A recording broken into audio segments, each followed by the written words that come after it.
নমস্কার বন্ধুরা, রূপসা কিচেন অনলাইনে স্বাগত জানাই। আজকে আমি লাউ আলু ডালে বড়ি রেসিপি করব। তার জন্য সমস্ত কিছু নিয়ে নিয়েছি। তো ফার্স্টে আমি লাউটাকে কেটে নেবো টুকরো টুকরো করে।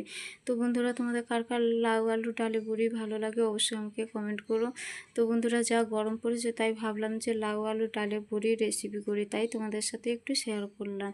তো এইদিকে লাউটা পুরোপুরি কাটা হয়ে গেছে, দেখতেই পাচ্ছ। এবারে বাদবাকি সবজিগুলো কেটে নেবো। আলু, পেঁয়াজ, টমেটো, কাঁচা লঙ্কা, ধনেপাতা, এগুলো সমস্ত কিছু আমার কাটা হয়ে গেছে, দেখতেই পাচ্ছ।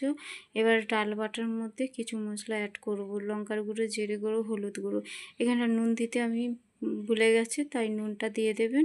এবার ভালো করে মাখিয়ে কিছুক্ষণের জন্য রেখে দেবো। এইদিকে রান্নাঘরে গিয়ে কড়া বসে কড়াতে তেল দিয়ে বড়াগুলো এক এক করে ভেজে নেব। তো বন্ধুরা, মাঝখানে আমি আলু টমেটো ওটা এডিট করার সময় মিস্টেক হয়ে গেছে, তাই দেখাতে পারিনি। তাই বড়াগুলো উল্টে পাল্টে লাল লাল করে ভেজে তুলে নেব।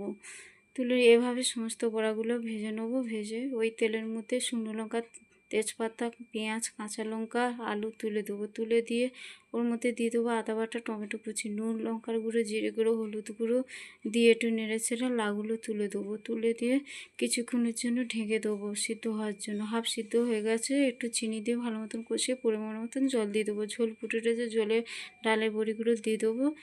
লাউ আলু ভালো মতন সিদ্ধ হয়ে গেছে, ধনেপাতা দিয়ে নামিয়ে নেবো। দেখতেই পাচ্ছেন বন্ধুরা, লাউ আলু ডালের বড়ি রেডি হয়ে গেছে। এবার আমি খেয়ে দেখবো কেমন হয়েছে। সত্যি বলছি বন্ধুরা, খুবই ভালো হয়েছে, দারুণ হয়েছে। এভাবে বাড়িতে বানাবে।